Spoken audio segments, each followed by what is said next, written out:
що міліція не чинить жодних перешкод людям, які хочуть прибути до Києва на акцію опозиції «Вставай Україна». Про це він сказав на засіданні Верховної Ради під час години запитань до уряду. Сьогодні і завтра робочі дні в Україні згідно розпорядження уряду. Разом з тим наша фракція отримала масові звернення від працівників бюджетної сфери, що сьогодні і завтра їх зганяють на мітинги партії регіонів, особливо в Донецьку. Завтра везуть на Київ. Я при вас даю указівку міністру освіти Табачнику заборонити участь і примушувати працівників вищих навчальних закладів для участі в будь-яких політичних дійствах. Нагадаю, в Києві проходить фінальний мітинг опозиції «Вставай Україна». Цього ж дня у Києві проводиться ініційований партією регіонів антифашистський марш. Представники опозиції заявляють, що з різних регіонів України надходять повідомлення про перешкоджання охочим приїхати до Києва на акцію. За повідомленням ДАІ не пропускає транспорт, який перевозить мітингувальників до столиці. У Києві стартували відкриті космічні консультації. Щоб обговорити питання Міжнародного кодексу поведінки в космосі, до України з'їхались представники майже 80 країн світу. Їх привітав віце-прем'єр Юрій Бойко. За його словами, для України велика честь приймати у себе учасників з'їзду. Зараз українські вчені спільно із зарубіжними колегами беруть участь у кількох космічних проєктах. І Україна сподівається і надалі розвивати цю співпрацю. Ми вдячні Європейському Союзу за те, що Україна затверджена як країна, що приймає таку компанію експертів і професіоналів для обговорення документів, які потрібно прийняти, щоб зробити космос більш передбачуваним і безпечним. Україна, як одна з ключових країн в космічній галузі, дуже зацікавлена в цій цілі адаптації Міжнародного кодексу поведінки в космосі. Нагадаю, напередодні президент Віктор Янукович розширив сферу повноважень віце-прем'єра Юрія Бойка, додавши до них виконання завдань у космічній діяльності. Відповідний указ оприлюднено на офіційному сайті глави держави. В уряді Юрій Бойко опікується також сферою екології, природних ресурсів, енергетики, вугільної промисловості і промполітики. Українські автомобілі будуть конкурентоздатними, такий висновок зробив міністр економічного розвитку і торгівлі після відвідин Запорізького автозаводу. За словами урядовця, перше, що вражає, тут можуть повністю складати всю машину, адже виробляють 60% усіх автомобільних деталей. Тож, зазначив міністр, у вітчизняного автопрому є всі шанси за 3 роки, поки будуть діяти спецмита на іномарки, налагодити роботу з інвесторами, знайти партнерів та модернізувати виробництво. Нині в уряді розробляє законодавчі акти, які захистять ринок від псевдовиробників, що займаються лише збиранням автівок з імпортних деталей. Сегодня, как говорится, мяч на половине поля. Автопромышленников наших, они сейчас должны сосредоточиться на конкурентоспособности, потому что рынок у нас открыт, и обычно покупают не то, что производится, а то, что заслуживает, чтобы его купили. Потому что на рынке голосует покупатель. І чергове замінування в Одесі. Вибухотехніки не знайшли вибухівку в управлінні прикордонної служби. Повідомлення про нібито закладену бомбу в будівлі Південного регіонального управління Державної прикордонної служби надійшло в міліцію зранку, повідомляє прес-служба МНС. Але під час обшуку приміщення ніяких підозрілих предметів не було знайдено. Юний одесит черговий раз затриманий за підозрою в шахрайстві. 19-річний хлопець переконував потенційних покупців у тому, що може продати необхідний їм товар за ціною конфіскату, тобто значно дешевше, ніж у магазині. Довірливі громадяни давали йому завдаток, а продавець натомість зникав.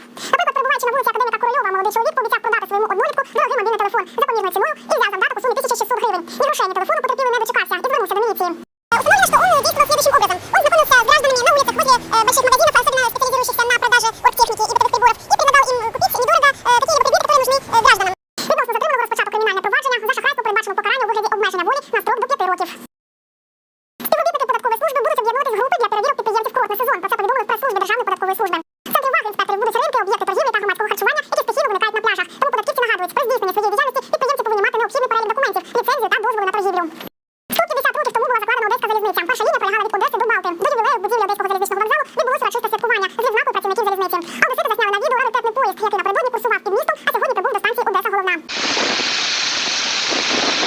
Стратегічне значення Одеської залізниці важко переоцінити. На її частку припадає майже 20% вантажообігу і більш ніж 16% пасажирообігу усіх залізниць країни. Шляхи полягають на території 6 областей. Чисельність української армії після реформи скоротиться на понад 65 тисяч людей. Про це заявив міністр оборони України Павло Лебедєв. Загалом чисельність армії складатиме 115 тисяч солдатів. На думку міністра, зараз не забагато військових, це не покращує боєздатність і дуже затратно для державної скарбниці. Зовнішнє незалежне оцінювання в Україні починається 3 червня. У цьому році тести проведуть понад 320 тисяч учнів. Вони напишуть майже 1 мільйон тестів і складатимуть їх з 11 предметів. 3 червня абітурієнти чекає тест з хімії. Приблизно 5-та частина всіх завдань перекладена мовами нацменшин. Більшість російською, на другому місці угорська мова. Якщо людина замовила тест мовами нацменшин, то вона отримує тільки один зошит. Не так, як було раніше, коли людина отримала 2 зошити, один української мови, інший тієї мови, якою замовлено, бо ми вважаємо, що це дуже суттєва економія і державних коштів. В цьому році металодетекторами будуть оснащені 70% пунктів тестування. Будь-яке порушення призведе до анулювання результатів. В інтернеті вже з'явились пропозиції щодо продажу майбутнього тестування. Освітяни запевняють, витоку інформації не було і бути не може. ЗНО закінчиться 27 червня тестом зі світової літератури. Верховна Рада ухвалила закон, за яким діти до 16 років з 22 години до 6 ранку мають перебувати у розважальних закладах у супроводі принаймні одного з батьків чи іншого законного представника дитини. Такі заклади не повинні пускати дітей без супроводу і мають право вимагати у відвідувачів документи, що підтверджують їхнє повноліття. За порушення власників каратимуть штрафом. Дивіться далі. Тропічний шторм наближається до узбережжя М'янми. Екологічний протест в Китаї. Люди проти будівництва нафтопровідного заводу. Білл Гейтс знову став найбагатшою людиною на землі.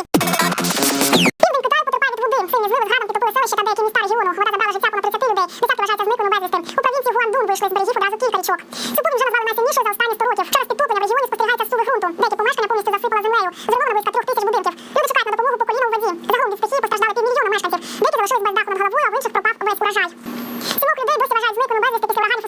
Напередодні в штаті Техас сформувалися одразу 10 торнадо. За один вечір смерчі зруйнували ці житлові райони. Вони зривали дахи з будинків, обривали лінії електропередач та трощили дерева. У деяких районах мешканцям досі не дозволяють повертатися додому. За попередніми даними, негода забрала життя 6 людей. Близько сотні отримали поранення.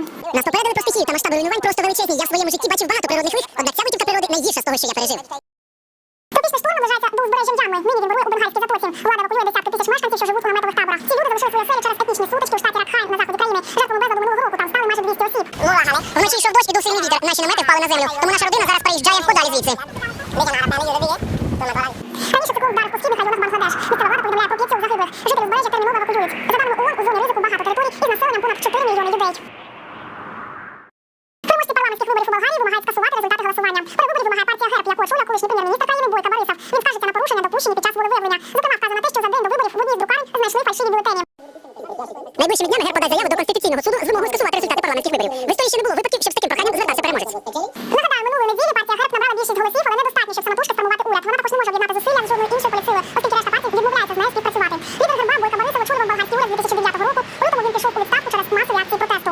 Берегичі ліського міста Ла Серена вкрити мертвими птахами та представниками морської фауни. Чому померли тварини, зараз з'ясовує поліція. Попередня версія вже є. Ці місця справжні раді рибалок, проте їм доводиться конкурувати за вилов з морськими левами, популяція яких постійно зростає. Тому щоб полегшити собі завдання та просто позбирати на березі велику партію риби, рибалки могли влаштувати вибух, хоча такі методи у Чилі заборонені. Кількість морської води набагато більша, ніж, наприклад, повітря, тому ударна хвиля набагато потужніша. Птахи та морські тварини почуваються так, ніби їх вдарили електрострумом. Активісти грінпіс залізли на скелу у центрі Мехіко. За допомогою альпіністського спорядження вони підкорили висоту майже 70 метрів. У такий спосіб вони висловили протест проти посіву ГМО культур у Мексиці. Поки що жодна з місцевих полів не засіяна геномодифікованими зернами. Але активістам стало відомо, що одразу декілька виробників звернулись до влади з проханням виділити землю під посіви. Грінпіс вимагає від президента і уряду відмовити ГМО-гігантам. Головний ризик у тому, що ГМО поля можуть забруднити інші посіви природних органічних культур. В результаті мексиканці будуть їсти хліб з умістом ГМО. Ми вважаємо, що це питання національної безпеки. Екологічний протест відбувся і в Китаї. Сотні людей вийшли на демонстрацію в південно-китайському місті Куньмін. Вони протестують проти будівництва неподалік нафтоприробного заводу. На ньому вироблятимуть бензин, дизель та інші сполуки, зокрема токсичний парацелен. На відео було багато правоохоронців, загалом не сталося, але з демонстрації повиривали плакати та затримали кількох людей. Цей проект забруднить довкілля, але вони згодні зруйнувати екологію нашого міста, аби лише нове виробництво принесло їм прибуток. Хоча мітинг проти спорудження заводу дозволили, в соціальних мережах цензори повидаляли критичні коментарі, а робітників державних установ зобов'язали не відвідувати демонстрацію і не обговорювати її публічно. За минулі півроку стали вже 2 випадки, коли через протести мешканців влада змушена була призупинити будівництво хімічних заводів.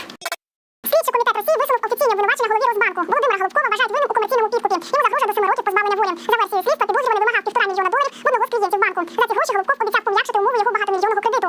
Клієнт передавав йому гроші частинами, починаючи з лютого цього року. 2 дні тому Голубков отримав черговий незаконний транш близько $150 000, і оперативна група спіймала його на гарячому.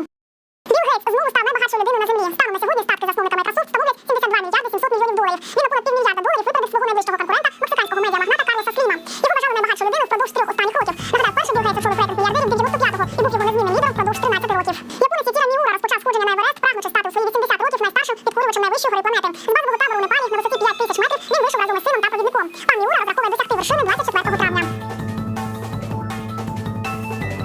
Книжки шрифтом Брайля, унікальне видання та презентації. В Києві стартувала міжнародна книжкова виставка. Жителі та гості столиці можуть ознайомитись з доробками українських та закордонних видавців, поспілкуватися з авторами та отримати автографи. Це нагода подивитися на новинки, які з'явилися протягом другої половини 12-го і початку 2013 року. Подивитися те найкраще, що є в наших видавців, і, власне, оцінити наш майбутній потенціал. Крім того, це нагода для видавців укласти певні угоди, можливо, з авторами, можливо, з кіберрозповсюджувачами та торгівельними мережами.